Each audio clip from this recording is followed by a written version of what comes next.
Bonjour à tous, je vais vous parler aujourd'hui de quelque chose d'extrêmement important lorsque vous avez un projet de création d'entreprise, que ce soit une entreprise de taxi, de VTC, de transport de personnes en général, ou même une autre activité que le transport de personnes.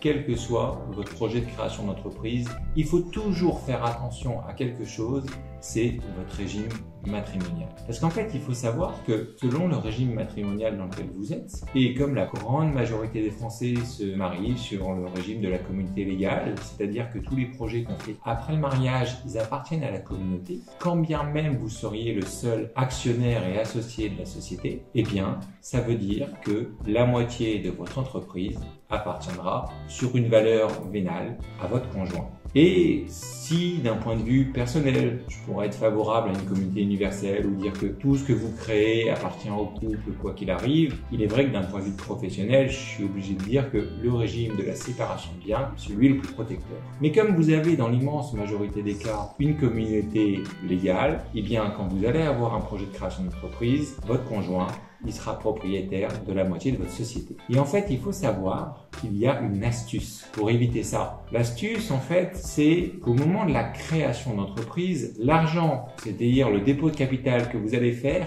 n'appartiennent pas à la communauté. Et pour ça, la solution, c'est de vous faire par quelqu'un, un proche, vos parents, pourquoi pas même vos enfants, une donation de 100 €. Alors vous payerez peut-être les droits de donation à 60%, mais sur 100 €, c'est absolument pas grave. Et lorsque vous allez créer la société, bien préciser que le fruit ou l'origine des fonds de la société qui ont permis de déposer le capital en banque vient d'une donation. Et grâce à ça, eh bien votre conjoint, il ne pourra pas prétendre à la moitié de la valeur de la société. Alors attention, c'est un montage complexe, mais tout à fait légal, et je vous recommande vivement d'en parler, soit avec votre notaire, soit avec votre expert comptable, avant de vous lancer dans un projet de création d'entreprise de cette nature.